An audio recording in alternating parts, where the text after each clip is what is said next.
Confira o que tem sido feito pelos pesquisadores da UFOP durante este período de quarentena.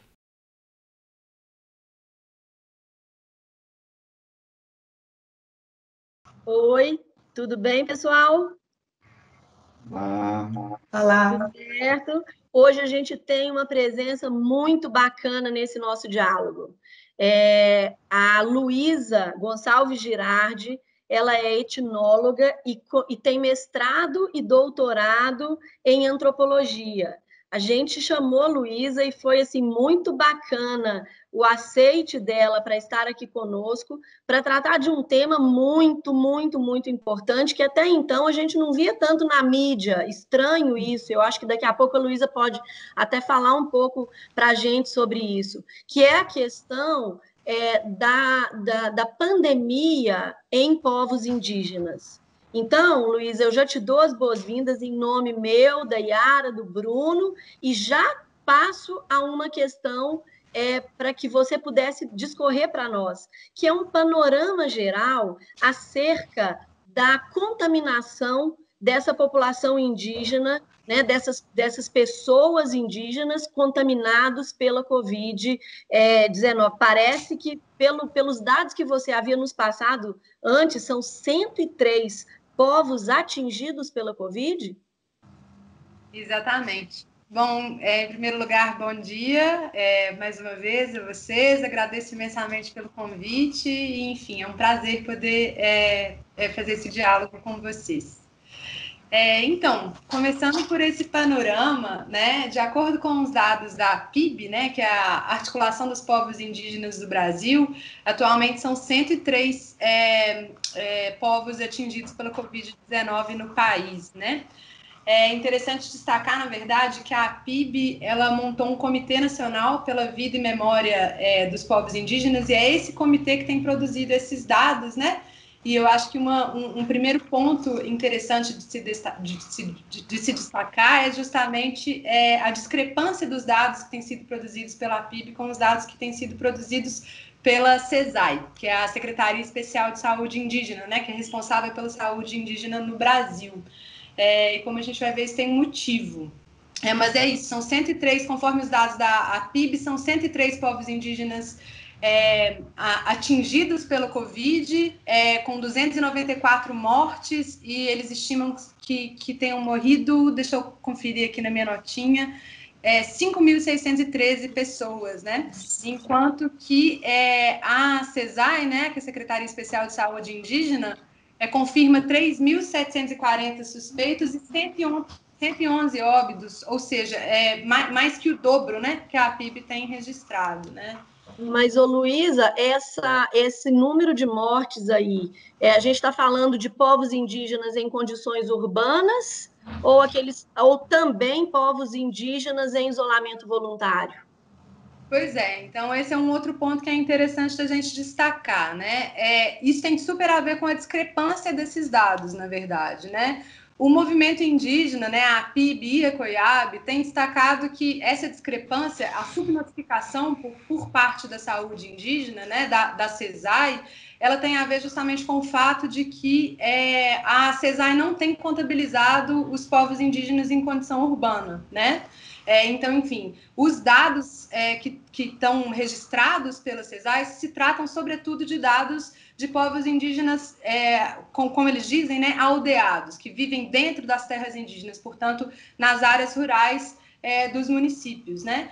Tendo em vista que, na verdade, a atribuição, os casos que estão fora das terras indígenas, né, o caso, então, dos indígenas em situação urbana, eles são tratados pelo SUS, o que tem gerado essa subnotificação gigantesca, né? E o que faz com que esses povos, né, em situação urbana, não entrem nos registros oficiais da CESAI, né? E justamente por conta disso, né, que as organizações indígenas, né, tanto a PIB, que é a Articulação dos Povos Indígenas do Brasil, quanto a COIAB, que é a Coordenação das Organizações Indígenas da Amazônia Brasileira, né? Enfim, deles estarem organizando essas forças-tarefas, né, para conseguir dimensionar e, portanto, né, monitorar e planejar ações de proteção, né? Em relação aos povos indígenas em isolamento voluntário, né, a gente não tem dados detalhados a respeito da Covid-19 entre eles, né? Mas até onde eu sei, pelo menos até ontem, né, a Covid ainda não tinha chegado entre esses povos em isolamento voluntário, ainda que tenha entrado em terras indígenas que são coabitadas por povos que já possuem contato, né, povos de recente contato ou contato mais antigo, né, e povos em isolamento voluntário. Uhum. Então, a situação é muito diferente. São 103 povos, né, e com isso eu acho que já dá para ter uma dimensão da diferença da situação em cada um dos contextos. Uhum. Luísa, eu fico pensando aqui como que, bom, em relação o povo indígena urbano, a gente já imagina de onde está chegando essa contaminação, né? Mas eu me preocupo com os que não são urbanos, esses que estão isolados voluntariamente, como você muito bem explicou, ou esses que em zona rural, mas que já tem contato, né, com a população urbana, enfim, com outros povos que não só os indígenas, como que a Covid tem chegado a elas, a essa população. Me parece que tem alguma coisa relacionada à fronteira, não é isso? Eu queria que se você pudesse esclarecer alguma coisa nesse sentido, acho que seria interessante. Joia. Voltando aqui aos dados que têm sido levantados pelas organizações indígenas, né, é importante destacar que, enfim, um dos casos mais recentes que tem sido noticiado pela COIAB, que é a coordenação das organizações indígenas da Amazônia brasileira, diz respeito a uma terra indígena, na verdade, duas terras indígenas, um complexo de terras indígenas que está localizado na fronteira com o Suriname, entre o Brasil e o Suriname, no extremo norte do Pará, né? Que são as terras indígenas Parque do Tumucumaque e Rio Parudeste. Até são próximas da terra indígena onde eu fiz o meu mestrado e meu doutorado, né? É uma terra indígena que tem uma população estimada em mais ou menos 1.700 pessoas, pertencentes que se auto-identificam como pertencentes a diferentes povos, né? Em sua maioria falantes de língua caribe, e são povos que experimentaram seus contatos há mais tempo, né? Enfim, pelo menos na década de 70, mas que, em função das próprias condições da região, né, não tem um contato tão permanente assim com a sociedade não indígena, né? Com as sociedades não indígenas. Então, para vocês terem uma ideia, a principal aldeia, uma das principais aldeias lá da região, que é a Missão Tirió, ela está localizada a 3 horas de avião da cidade mais próxima, né? Que é Macapá, no caso, né? Uma das cidades mais próximas é Macapá, a outra é Santarém. E essas terras indígenas, então, o trânsito para a cidade, ele não é tão frequente assim, né? Embora até antes do coronavírus tivessem alguns indígenas na cidade, sobretudo, enfim, representando associações ou estudando na cidade, né? Mas, enfim, a população, grande parte da população mora dentro dessas terras indígenas e não tem contato, né? Só que essas terras indígenas, elas contam a Missão Tirió, em especial, né, é próxima a um destacamento do Exército, né, um pelotão especial de fronteira. E os povos indígenas têm relatado que, infelizmente, a porta de entrada tem sido justamente os agentes do Estado, né, quer sejam profissionais de saúde que, infelizmente, estão trabalhando em situações mais precárias do que eles já estavam submetidos antes da Covid-19, tendo em vista a precariedade da Secretaria Especial de Saúde Indígena, sistemática, inclusive, né? Quer sejam pelos próprios militares, que também, né, têm visto a sua própria saúde colocada nessa situação de descaso extremo e, com frequência, infelizmente, têm sido vetores da doença dentro dessas terras indígenas isoladas, né? Eu queria só fazer, além dessa terra indígena, outra terra indígena em fronteira que eu lembrei aqui, a maior terra indígena do país, é a terra indígena Yanomami, né? Que, embora a porta de entrada também conta com diversos registros de povos em isolamento voluntário, né? Então tem uma parte da população Yanomami que já tem contato, mas tem diversas comunidades que ainda estão em isolamento voluntário. E ali, o que a gente observa, na verdade, né, além dessa situação que eu já mencionei, embora lá até onde eu sei, o principal vetor da Covid-19 tem sido os garimpeiros, né? Então, enfim, o garimpo, embora a gente esteja em quarentena do lado de cá, né, o desmatamento não parou, o avanço do garimpo não parou, e no caso da terra indígena Yanomami em especial, e uma outra terra indígena que tem um grande número de óbitos, que é a terra indígena Munduruku. Os Munduruku tem sofrido muito no Pará também, né, com a Covid-19, em função justamente da presença desses invasores, né? Nesse caso, não agentes do Estado, mas invasores não indígenas que têm sido vetores da doença, infelizmente. É muito interessante e triste, né, Luísa? Todas essas questões, esses dados que são levantados. E eu queria voltar um pouquinho nos números que você falou no início, para confirmar primeiro, porque os dados que eu tenho aqui são do dia 17. E naquele dia, 17, a PIB contava com 5.484 infectados. É isso? Eu, na verdade, estou aqui, eu preparei umas colinhas, deixa eu abrir elas aqui. E com dados, na verdade, porque eu estou trabalhando aqui com 2 boletins informativos, né? Um produzido pela PIB, né, que é a Articulação dos Povos Indígenas do Brasil, e esse aqui são dados relativos ao dia 16/6. Qual foi o número que você mencionou? Aqui eu estou com 5.484 infectados. O boletim do dia 16 fala em 5.613. Ou seja, maior do que eu estou colocando. Exato. Um dia antes ainda maior do que o dia posterior. 294 falecidos. E a gente também tem os dados da COIAB, que aí são específicos da Amazônia, né, da Amazônia brasileira, e que especificam um pouco esses dados somente na Amazônia, né, que, enfim, os povos mais afetados estão justamente na Amazônia. A COIAB contabilizou no dia 14 de junho, portanto, 2 dias antes, né? Enfim, a gente não tem os informativos no mesmo dia, infelizmente, mas esses são os mais recentes.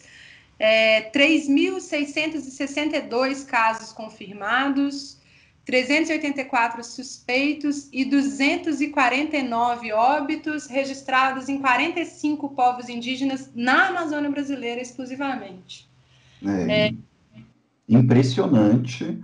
O da Amazônia representa mesmo quase que todos os mortos, né? A gente tem um número muito pequeno de povos indígenas que faleceram por Covid fora da Amazônia, pelo menos comparando esses dados da COIAB com a PIB, né? E os números da CESAI realmente eles são muito inferiores. Eu ia perguntar exatamente dessa questão dos garimpeiros, que historicamente são os principais vetores de doenças para povos indígenas, né? A tribo Yanomami, inclusive, eu acho que é a que mais sofre, talvez, com esses garimpos, até pela proximidade, porque, se eu não me engano, os garimpos estão relativamente próximos à área dos Yanomamis, né? E existe alguma comprovação de que também outras práticas ilegais, como a prática de desmatamento, tenha contribuído para essa contaminação? Então, eu estava, inclusive, em busca de um estudo, eu não sei se vocês conhecem o trabalho do Philip Fernsheim, que é professor do INPA, né? Enfim, tem uma série de estudos. Ele publicou recentemente uma reportagem, o artigo propriamente eu não consegui localizar, mas a reportagem que ele menciona no estudo eu consegui.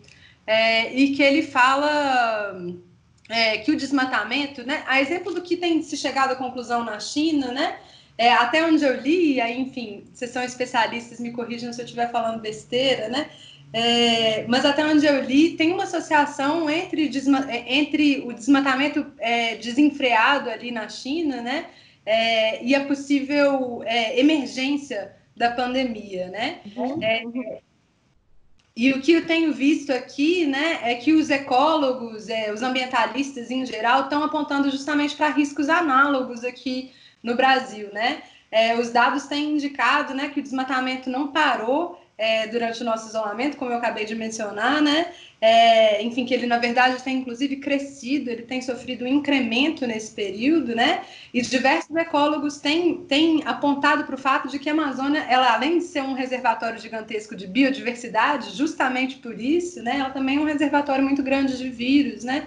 E que o desmatamento desenfreado da Amazônia, ele pode produzir no futuro, né?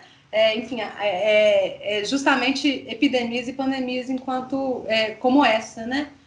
Tendo em vista que o cuidado ambiental tem sido, infelizmente, muito pequeno também no país hoje em dia. Parece que essa relação, ela realmente ela é muito próxima, porque à medida em que a gente tinha doenças que ficavam isoladas, né, muitas vezes na floresta e em animais silvestres, agora tem a oportunidade de chegar aos centros urbanos, né? Há inclusive uma especulação de que o desastre minerário no Rio Doce, aqui próximo, né, tenha sido também um ocasionador de zika e chikungunya que não chegava até o Sudeste, né, e que agora vem graças a esse mau uso. Eu queria aqui fazer um compartilhamento de tela rapidinho, só porque eu acabei de ver dados que são mais novos. E aí nós temos pela APIB, a Articulação dos Povos Indígenas, dados de hoje, 6.410 confirmados. E é aqui um gráfico que mostra... Não está aparecendo, Bruno? Para mim também não apareceu, não. Vamos tentar então, talvez a gente possa colocar no próprio, na própria legenda, né? Mas, não apareceu, não. Agora sim. Apareceu? Ótimo. Aqui, ó, 6.410 confirmados, e o Comitê Nacional de Vida e Memória Indígena coloca o gráfico aqui dos indígenas mortos, atualmente com 191, dados de ontem. 191? Será? 191 mortos e 6.410 confirmados. Esse já é de hoje, que é atualizado hoje, 19/6. Luísa, Oi. Você vê uma possibilidade, é até difícil de falar, né, gente? Porque nós estamos vendo aí a saúde do jeito que está, e mal se fala hoje na pandemia, em coronavírus, em razão da crise política. Mas como que você vê, para a gente encerrar esse diálogo rico demais, né? Que a gente podia ficar aqui um tempão. Mas, assim, como que você vê esse futuro próximo dos indígenas? Porque eu não sei vocês, mas eu tenho começado a ver, olha, o vírus chegou aqui em fevereiro, não foi isso? Nosso primeiro diálogo, Bruno e Yara. Foi naquela época, né? Naquela época, nós já estamos em junho. Até então, a gente não ouvia falar do cuidado com a população indígena. E de uma semana, mais ou menos, para cá, eu comecei a ver algum material um pouco mais denso sobre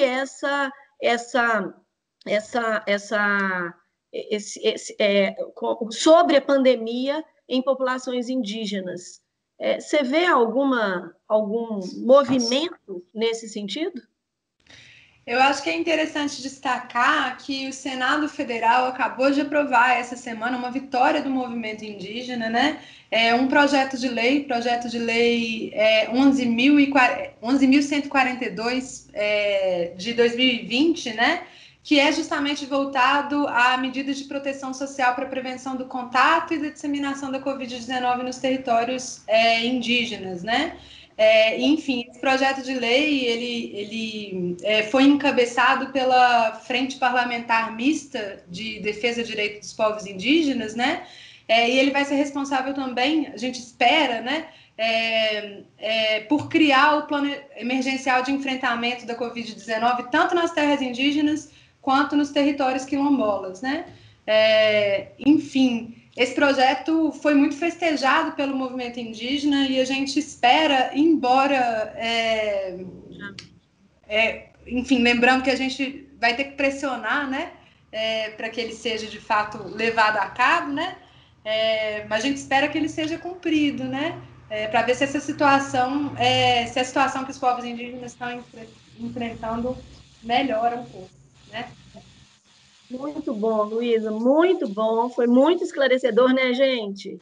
Muito, e assim, esperamos contar com você numa próxima oportunidade. Quem sabe a gente tem notícias melhores aí para frente e a gente possa voltar nessa conversa, né? Sim, muito obrigada, eu que agradeço. E, enfim, espero, quem sabe, a gente não consegue fazer um diálogo, inclusive trazendo figuras do movimento indígena, né? Perfeito, ótima ideia. Vamos pensar nisso, sim.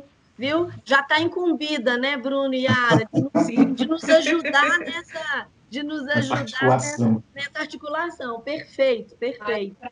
Com o maior prazer. Tchau, gente. Até a próxima. Tchau. Tchau. Abraço, obrigada.